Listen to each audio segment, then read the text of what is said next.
రాత్రి 1 గంట దాటుతోంది. కాకినాడ వెళ్తున్న గౌతమి ఎక్స్‌ప్రెస్ 20 నిమిషాల క్రితమే ఖాజీపేట దాటింది. భోగిలో డిమ్ముగా బ్లూ లైట్ వెలుగుతోంది. అందరూ నిద్రపోతున్నారు.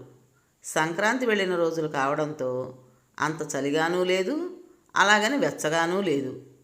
ట్రైన్ ఎక్కిన తరువాత ఓ గంటకి నిద్రకు ఉపక్రమించిన భానుమూర్తికి ఎంతసేపటికి నిద్ర పట్టలేదు. అయినా అలాగే బెర్త్ మీద పడుకుని అటూ ఇటూ దొర్లుతూ నిద్రపోదామని చాలా ప్రయత్నించాడు. ఇంటి దగ్గరైతే ఈ మధ్య నిద్రమాత్రలు వేసుకుంటున్నాడు. రైలు ప్రయాణం కనుక ఎందుకైనా మంచిదని నిద్రమాత్ర వేసుకోలేదు. ఎంత ప్రయత్నించినా ఇక నిద్ర రాదని నిశ్చయించుకుని విండోకు ఎయిర్ పిల్లోను ఆంచుకుని కాస్త పైకి జరిగి కూర్చున్నాడు. మామూలుగా కూర్చోవడానికి మిడిల్ బెర్త్ అడ్డం ఉండడంతో తలకి తగులుతుంది కనుక పిల్లోను విండోకు ఆంచుకున్నాడు.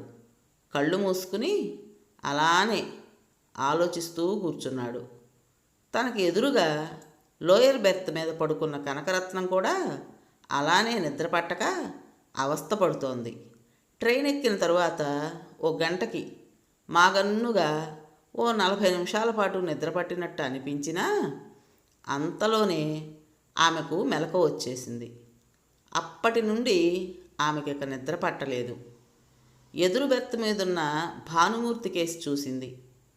పైకి లేచి విండోకి చేరగలబడి గుండెల మీద చేతులు వేసుకుని కళ్ళు మూసుకున్నాడు. నిద్ర పట్టడం లేదా అడిగింది అతన్ని. అతడు కళ్ళు తెరిచి ఆమె కేసి చూశాడు. ఇంకా ఎంత దూరం అడిగింది ఆమె. ఇంకో 6-7 అవర్స్ జర్నీ చెప్పాడు భానుమూర్తి. ఆమె కళ్ళు మూసుకున్నది. నిద్ర రావడం లేదు, కానీ ఆలోచనలు మాత్రం వస్తున్నాయి. ట్రైన్ ఎక్కకముందు ఎన్ని రకాల ఆలోచనలు, ప్రశ్నలు, సంతృప్తి అసంతృప్తులతో కూడిన సమాధానాలు తనను అస్థిమితం చేశాయో, ఇప్పుడు అలానే అవే ప్రశ్నలు, అవే ఆలోచనలు ఆమెను చుట్టుముట్టాయి. అతడితో ఆమె ఇలా ప్రయాణమై రావడం మంచా చెడా అన్నది ఇప్పటికీ ఇదమిద్దంగా ఆమె తేల్చుకోలేకపోతోంది. ఆవేశపడిందా అని ప్రశ్నించుకుంటే కాదులే అని అంతరాత్మ సమాధానం చెబుతోంది. ఏ ఇంట్లో మాత్రం సమస్యలు లేవు, ఏ ఇంట్లో మాత్రం గొడవలు లేవు, ఏ ఇంట్లో మాత్రం ఇబ్బందులు లేవు. అంత మాత్రం చేత తాను ఇలా వచ్చేయడమేనా? ట్రైన్ ఎక్కడానికి నిర్ణయించుకున్నప్పుడు, ఎక్కుతున్నప్పుడు, ఎక్కినప్పుడు ఆమెను వెంటాడుతున్న ప్రశ్నలు, పదే పదే కళ్ళ ముందు కదలాడుతున్న ప్రశ్నలు ఇప్పుడు ఆమెను అస్థిమితం చేస్తున్నాయి. గుండెల్లో పెట్టుకుని పెంచిన ప్రేమలు, అభిమానాలు, ఆత్మీయతలు ఏమైపోయాయి? ఉద్యోగాలు రాగానే, పెళ్ళిళ్ళు కాగానే అవన్నీ మారిపోతాయా? మరుగున పడిపోతాయా? అయినా ఏ ఆర్థిక వెసులుబాటు లేకుండా కొడుకుల పంచన చేరడం అంత దురదృష్టం జన్మలో బహుశా ఏదీ లేదనుకుంటాను. ఆస్తులు ఇచ్చిన వాళ్ళని మాత్రం ఈ కాలం పిల్లలు సరిగా చూస్తున్నారా? ఎప్పుడు చేస్తారా, ఎప్పుడు ఆస్తి తమ చేతికి వస్తుందా అని ఎదురు చూసే పిదపకాలం వచ్చింది. మనసులోనే తిట్టుకున్నది కనకరత్నం. తల తిప్పి పక్క బెర్త్ కేసి చూసింది. భానుమూర్తి అలానే పడుకునున్నాడు.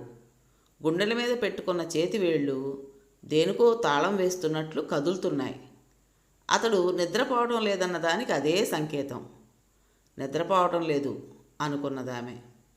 తను అతడి మాదిరిగానే పైకి చేరగలబడి కూర్చోవాలనుకున్నది. కానీ లేవలేదు. అది బద్ధకం కాదు, ఒక రకమైన అస్థిమితం. అతడు ఆలోచిస్తున్నాడు, కానీ ఆ ప్రవాహంలో అతడు పెద్దగా సతమతం కావడం లేదు. పలకరింపులకు కూడా నోచుకొని ఆ ఇంట్లో తను ఉండలేకపోయాడు. జీవితంలో అన్నీ పద్ధతిగా నిర్వర్తించిన భానుమూర్తి గృహస్థాశ్రమ ధర్మాన్ని అనుకున్నట్టుగానే నిర్వర్తించి వార్ధక్యంలో అడుగుపెట్టిన తరువాత ఎలా జీవించాలనుకున్నాడో అలా జీవించలేకపోతున్నప్పుడు అవసరానికి తగ్గట్టుగా కొన్ని సర్దుబాట్లను కూడా అలవాటు చేసుకున్నాడు.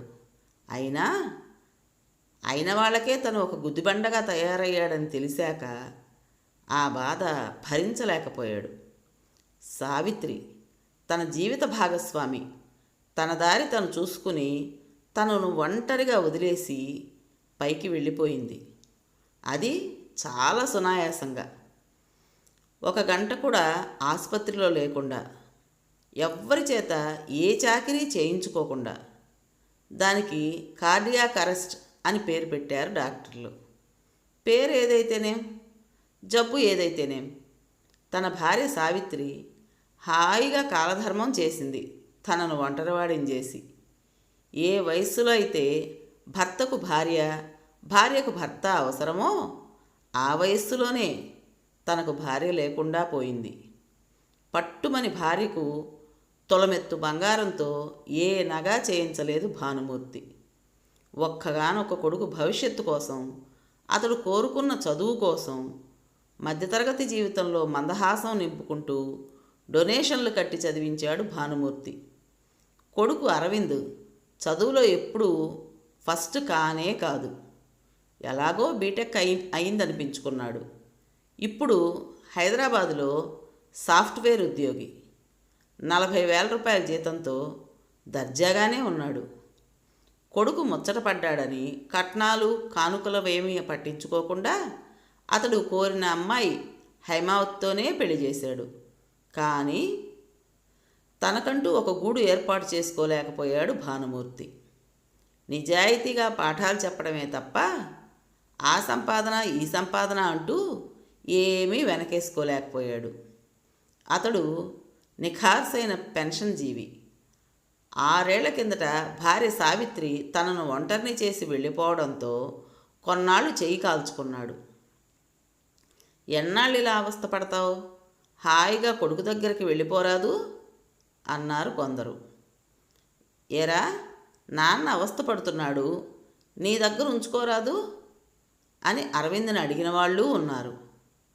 రమ్మంటూనే ఉన్నాను, ఆయన రానంటున్నాడు అని అరవింద్ చెప్పిన సందర్భాలు ఉన్నాయి.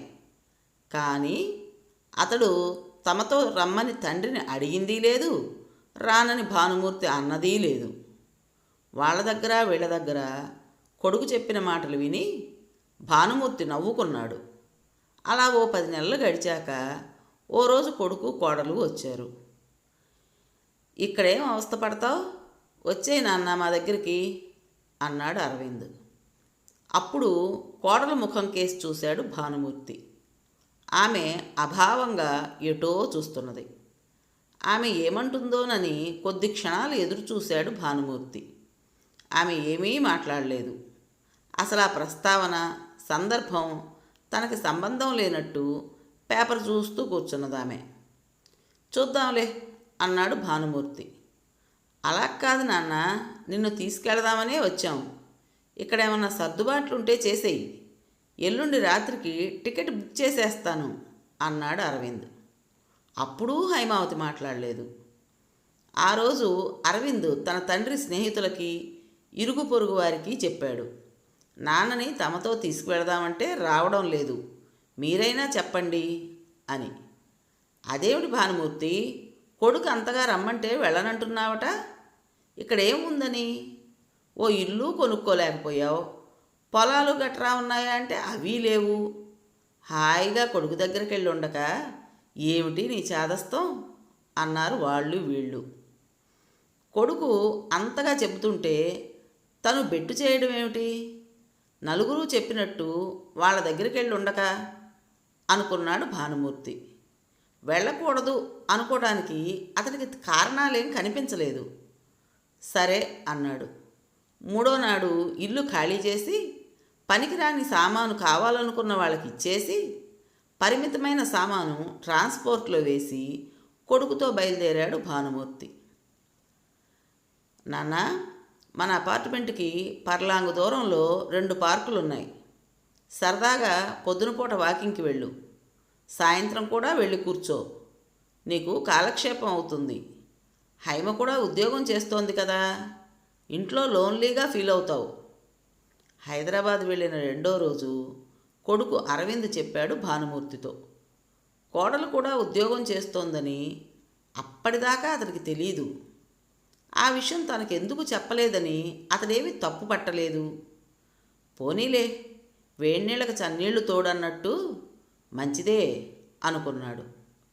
ఓ నెల రోజులు గడిచాయి. ఉదయం సాయంత్రం పార్కుకు వెళుతున్నాడు భానుమూర్తి.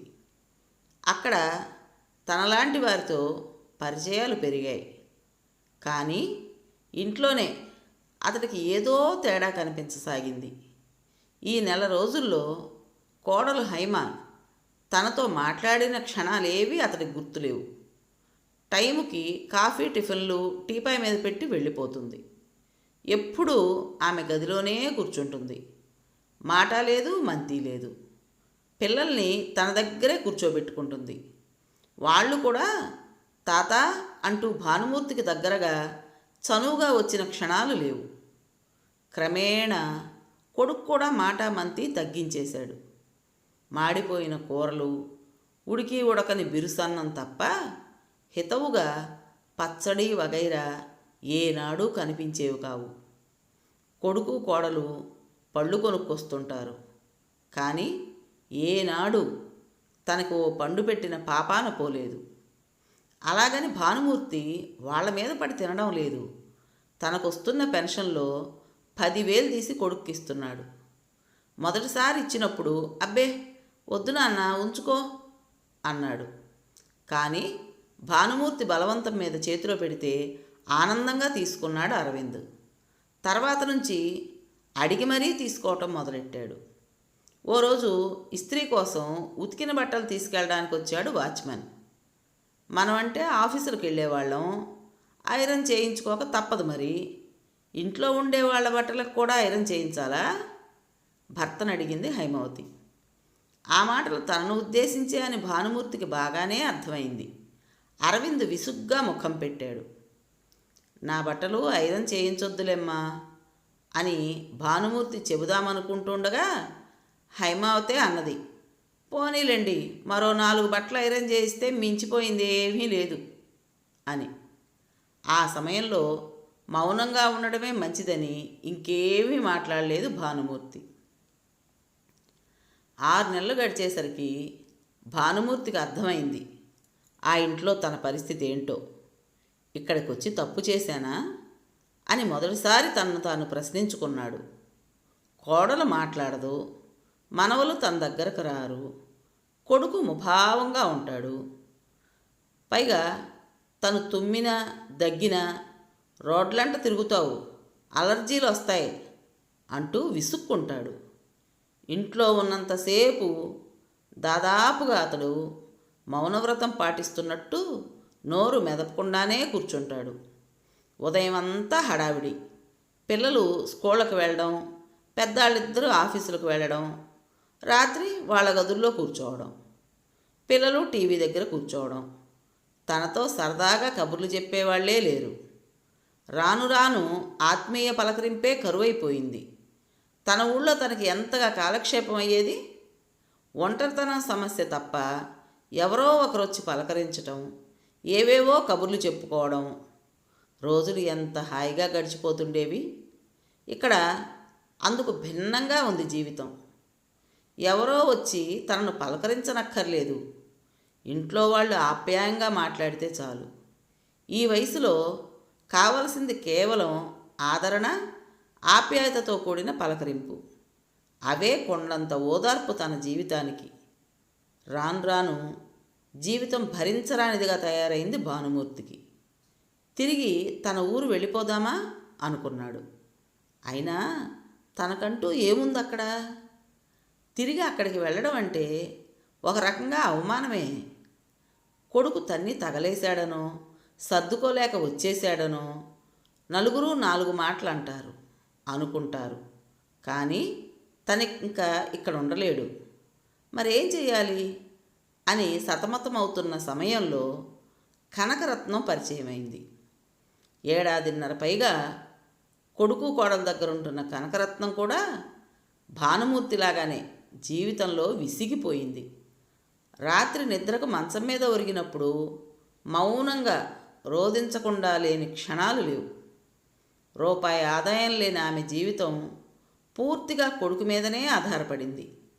ప్రైవేట్ ఉద్యోగం వెలగబెట్టిన భర్త శక్తికి మించిన ఆర్భాటాలకు పోయి రూపాయి కూడా కూడబెట్టలేదు. రేపు అనే భవిష్యత్తు గురించి ఏనాడు ఆలోచించలేదు. పెద్ద కొడుకుని ఎంకామ్ చదివించాడు. అతనికి హైదరాబాద్లోని ఒక కంపెనీలో అకౌంటెంట్ ఉద్యోగం. ఉద్యోగస్తురాలైన అమ్మాయితో పెళ్లి చేశాడు. రెండో కొడుకు ఇంజనీరింగ్ చదివాడు. బెంగళూరులో ఉద్యోగం. చేరిన 6 నెలలకే అక్కడ వేరే కులం అమ్మాయిని ప్రేమించి పెళ్లి చేసుకున్నాడు. మీ పేరెంట్స్ బాధరబంది మనకొద్దు అని అతడి భార్య కండిషన్ పెట్టడంతో ఇక మీకు నాకు సంబంధం లేదని తల్లిదండ్రులతో తెగదెంపులు చేసుకున్నాడు. పోనీ వేరే కులం అయితేనే సర్దుకుపోదాం అనుకున్నది కనకరత్నం. కానీ భర్త ససేమిరా అన్నాడు. నాకు ఒక్కడే కొడుకు అనుకుంటాను అని ఖరాఖండిగా చెప్పేశాడు. మరో ఏడాదికి ఉన్నట్టుండి భర్త జబ్బున పడ్డాడు. లివర్ దెబ్బతినింది. వ్యాధి ముదిరిపోయిందన్నారు డాక్టర్లు. వైద్యానికి దాదాపు 1,50,000 ఖర్చయింది. కానీ ఫలితం దక్కలేదు. కనకరత్నానికి ఏమీ మిగల్చకుండా ఒంటరిని చేసి వెళ్ళిపోయాడు. అప్పటి నుంచి ఆమె పెద్ద కొడుకు దగ్గరే ఉంటుంది. అక్కడికి వెళ్ళిన 15 రోజులకే తన స్థానం ఏమిటో ఆమెకు అర్థమైపోయింది. పని సరిగ్గా చేయటం లేదని, నాగాలు ఎక్కువగా పెట్టేస్తోందని, పైగా చేతివాటం కూడా ఉందని పని మనిషిని మానిపించేసింది కోడలు. వేరే పని మనిషిని పెట్టుకుందాం అన్నాడు భర్త. ఆ 3 మనుషుల కోసం పని మనిషి ఎందుకు దండగా అని దీర్ఘం తీస్తూ అత్తగారి కేసి చూసింది. ఆ చూపు, ఆ దీర్ఘం కనకరత్నానికి బాగానే అర్థమయ్యాయి. అలా తల్లిగా కొడుకింటికి వచ్చిన నెల రోజులకే ఆ ఇంట పని మనిషిగా మారిపోయింది. నిజానికి ఇంటి పని చేయడం ఆమెకు ఏమంత కష్టమూ కాదు, చిన్నతనంగానూ అనిపించదు. అయితే తన చేత లాఘవంగా పని చేయించుకుంటున్న కోడలి ధోరణే ఆమెకు రాను రాను బాధగా అనిపించసాగింది. రోజులు గడుస్తున్న కొద్దీ ఇంట్లో ఎదురవుతున్న అనుభవాలు ఆమె గుండెల్లో మంటలు రేపుతున్నాయి. కొడుకు, కోడలు, పిల్లలు బయటికి వెళతారు. ఎక్కడికి వెళతారో, ఎప్పుడు వస్తారో కూడా చెప్పరు. వాళ్ళకు వంట చెయ్యాలో అక్కర్లేదో చెప్పరు. బయట ఏదో తినొస్తారని వంట చేయకపోతే అదో తంట. చేస్తే మర్నాడు తనే ఆ చద్దన్నం తినాలి. ఒక్కోసారి తనకి కూర కూడా ఉండదు. ఏ ఆవకాయ ముక్కో వేసుకుని కడుపు నింపుకుంటుంది. ఇలాంటివే ఎన్నో అవస్థలు. భర్త తరపున ఏ పెన్షను లేదు, ఏ ఆదాయమూ లేదు. నిరాధారంగా వచ్చి కొడుకు మీదనే ఆధారపడి బ్రతకాల్సిన జీవితం. ఆఖరికి గుడికి వెళ్ళి దేవుడి పళ్ళెంలో రూపాయి వేద్దామన్నా తన దగ్గర పైసలు లేవు. అమ్మా, ఈ 20 రూపాయలు ఉంచుకో అని కొడుకు ఏనాడూ ఇవ్వలేదు. అంతటి దయనీయమైన జీవితం అయిపోయింది. తనకంటూ కనీసం గూడున్నా 4 ఇళ్లలో వంటలు చేసుకుని రూపాయి డబ్బులు సంపాదించుకుని హాయిగా బతికేది. అలాంటి ఆలోచన ఏదీ లేకుండా కొడుకు కోడల దగ్గరకు వచ్చి తప్పు చేశాను, చాలా తప్పు చేశాను అని ఓ 6 నెలలు గడిచాక తొలిసారిగా మౌనంగా రోధించింది ఆమె. ఈ బతుకు బతికే కంటే భగవంతుడు తనని తీసుకుపోయినా బాగుండును అనుకున్నది చాలాసార్లు. అలా 10 నెలలు గడిచాయి. ఆ రోజు సాయంత్రం గుడిలో మూలగా గన్నేరు చెట్టు కింద కూర్చున్న కనకరత్నం తన దుస్థితి తలుచుకుని కుమిలి కుమిలి ఏడుస్తుంటే ఆమెను చూశాడు భానుమూర్తి. ఆ రోజు భార్య సావిత్రి చనిపోయిన రోజు. ఆఫీసుకు సెలవు పెట్టడం కుదరదని పురోహితుడిని పిలిచి స్వయం పాకం ఇచ్చి చేతులు దులుపుకున్నాడు కొడుకు. పద్ధతి ప్రకారం ఆమె తిథి జరిపించాలన్నది భానుమూర్తి కోరిక. కొడుకు అలా చేసేసరికి మనస్తాపం చెంది గుడికి వచ్చి కూర్చున్నాడు. మామూలు రోజులు కావడంతో శివాలయంలో జనం లేరు. మంటపంలో కూర్చున్న భానుమూర్తి యథాలాపంగా చుట్టూ చూశాడు. గన్నేరు చెట్టు కింద తనలో తనే కుమిలిపోతున్న కనకరత్నం కనిపించింది. ఆమె కళ్ళు తుడుచుకోవడం చూసి తనలాగే కొడుకు దగ్గర ఉంటోందేమో, బాధలు పడుతోందేమో అనుకున్నాడు. పావుగంట గడిచాక నెమ్మదిగా ఆమె దగ్గరకు వెళ్ళాడు. అతన్ని చూసి ఆమె పమిటితో కళ్ళు ముఖం తుడుచుకున్నది. మీరు ఇందాకటి నుంచి ఎందుకో దుఃఖిస్తున్నారు? లోగొంతుకతో అడిగాడు భానుమూర్తి. చురుక్కున అతడి కేసు చూసిందామె. ఇక్కడ పిల్లల దగ్గర ఉంటున్నారా? మరో ప్రశ్న వేశాడు. అప్రయత్నంగా తల ఊపిందామె. కొడుకు దగ్గర, కూతురు దగ్గర? కొడుకు, కొందరు కోడళ్ళు సరిగ్గా చూడరు, కొడుకులు మాట్లాడరు. ఎటో చూస్తూ స్వగతంలా అన్నాడు భానుమూర్తి. ఆమె అభావంగా తలూపింది. ఏ దిక్కు లేకుండా పిల్లల దగ్గరికి రావడం అంత బుద్ధి లేని పని మరొకటి లేదండి అన్నదామె. తర్వాత వాళ్ళిద్దరూ 20 నిమిషాల సేపు మాట్లాడుకున్నారు. ఒకళ్ళ సమస్యలు మరొకళ్ళు చెప్పుకున్నారు. ఇలా నికృష్టంగా బ్రతికే కంటే చావటం మేలు అన్నదామె బాధగా కళ్ళొత్తుకుంటూ. తప్పు, అలా ఆలోచించకండి. భగవంతుడు ఎంత జీవితం ఇచ్చాడో అంతా అనుభవించాలి. ఇవన్నీ అనుభవించటమే కదా జీవితం అంటే అన్నాడు భానుమూర్తి. మీకు పెన్షన్ వస్తుంది, మీ కాళ్ళ మీద మీరు నిలబడగలరు. కానీ నేను? తొందరపడి ఏ నిర్ణయమూ తీసుకోకండి. ఎప్పుడో ఎక్కడో ఏదో ఒక పరిష్కారం దొరుకుతుంది అని లేచాడు భానుమూర్తి. అప్పటికి బాగా చీకటి పడింది. అప్పటినుంచి ఆ ఇద్దరు అలా గుళ్ళో 2 రోజులకు ఒకసారైనా కలుసుకుని మాట్లాడుకుంటున్నారు. అతడితో మాట్లాడుతుంటే భవిష్యత్తు మీద ఆమెకు ఏదో ఆశ చిగురించడం మొదలెట్టింది. ఏదో ఒక పరిష్కారం లభిస్తుందేమోనన్న ఆశ మెదిలింది. అలా భానుమూర్తి చెప్పిన పరిష్కారం దిశగానే అతడు ఆమె ట్రైన్లో బయలుదేరారు.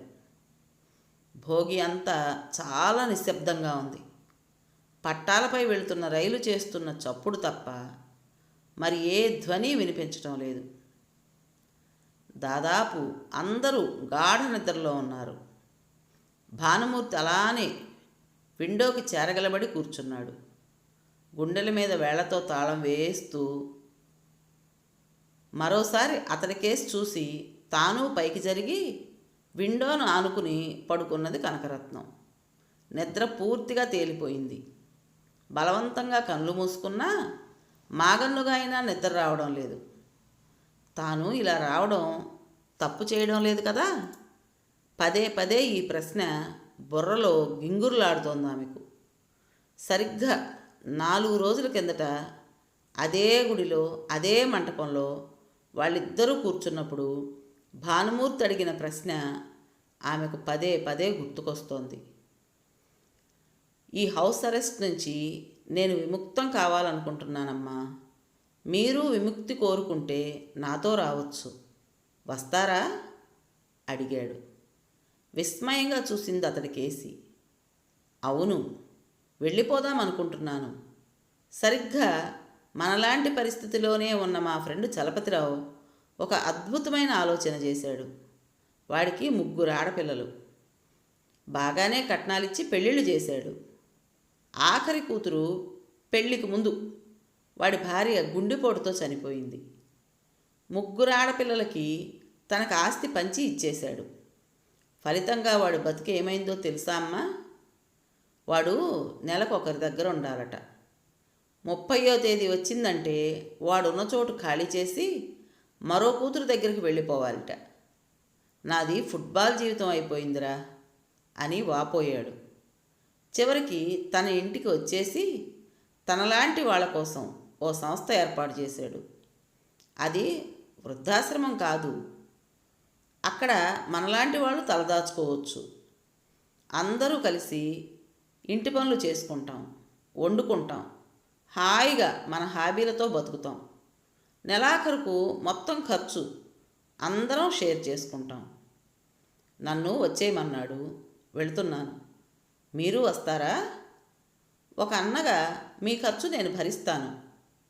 ఎవరి దయాదాక్షిణ్యాల మీద మనం బ్రతకనవసరం లేదు. ఇదో రకమైన సహజీవనం. మా వాడి సంస్థ పేరు ఆసరా. ఒకరికొకరు ఆసరాగా బ్రతకడమే దాని ఉద్దేశ్యం. పర్వాలేదు, సంకోచించకండి, రండి, గొక్క తిప్పుకోకుండా వివరించాడు భానుమూర్తి. ఆమె అవునని అనలేదు, కాదని అనలేదు. ఆలోచనలతో 2 రోజులు తనలో తనే మదనపడింది. అతడు తనను గౌరవప్రదంగానే చూస్తున్నాడు. చివరికి వెళ్ళాలనే నిశ్చయించుకున్నది కనకరత్నం. కొడుకుతో మాత్రం అబద్ధం చెప్పింది. మన ఊరు వెళ్ళిపోతాన్రా. అక్కడ ఏముందని వెళ్తావు? కాదులే, వెళ్తాలే అన్నదామె. అక్కడేం బతుకుతుంది, మళ్ళీ 2 రోజులకి తిరిగి ఇక్కడికి రాక తప్పదు కదా అనుకున్నాడు కొడుకు. అలా భానుమూర్తితో ఆసరా దిశగా రైలెక్కింది కనకరత్నం. తాను తప్పు చేయడం లేదు కదా? లేదు లేదు. స్వయంగా పిల్లలే తల్లిదండ్రుల్ని తీసుకెళ్ళి వృద్ధాశ్రమాల్లో చేరుస్తున్నప్పుడు తన దారి తాను వెతుక్కోవడంలో తప్పేముంది గనక తనలో తానే ప్రశ్నించుకుంది. భానుమూర్తితో కేవలం ఓ 20 రోజుల పరిచయం అంతే. ఏదో ఆవేశంలో వచ్చేసింది. తొందరపడ్డానా అనే చిన్న అనుమానం ఆమె అంతరాంతరాల్లో తొలిచేస్తోంది. ఉదయం 8ంటికి కాకినాడలో ఆగింది రైలు. ఇద్దరూ రైలు దిగి ఆటోలో బయలుదేరారు. 40 నిమిషాలు ప్రయాణించాక ఆటో ఒక ఇంటి ముందు ఆగింది. పాతకాలపు ఇల్లు, 2 గదుల హాలు, కిచెను. ఇంటికి ఉత్తరాన కొత్తగా వేసినట్టు ప్లాస్టిక్ రేకుల షెడ్డు. ఆటో ఆగ్గానే ఓ బక్కపల్చటి వ్యక్తి హడావిడిగా బయటకొచ్చాడు. అతడే చలపతిరావు. భానుమూర్తికి షేక్ హ్యాండ్ ఇచ్చాడు. వినయంగా కనకరత్నానికి నమస్కరించాడు. అప్పుడు చూసింది ఆమె ఇంటి ముందు బోర్డు, ఆసరా అని. అమ్మా, ఇది నీ పుట్టిల్లనుకో. వీడు నీకు పెద్దన్న అయితే నేను చిన్నన్నని. ఇక్కడ ఏ చీకు చింత లేకుండా ఉండొచ్చమ్మా అన్నాడు చలపతిరావు వాళ్ళని లోపలికి ఆహ్వానిస్తూ. అతడి మాటల్లో ఆత్మీయత, ఏదో తెలియని స్వాంతన. ఆసరా అని మనసులో అనుకుంటూ లోపలికి నడిచిందామె. విన్నారు కదండి, కథ పేరు ఆసరా. రచించిన వారు సర్వజిత్ గారు. ఈ కథ మీకు నచ్చిందా? నచ్చితే గనుక లైక్ చేసి మరో 4గురికి షేర్ చేయండి. ఇలాంటి మరెన్నో మంచి కథలు వినడం కోసం ఛానల్ని తప్పకుండా సబ్స్క్రైబ్ చేసుకుంటారు కదూ. రేపు మరో మంచి కథతో మీ ముందుకు వస్తానండి. అప్పటి వరకు ఉంటానండి.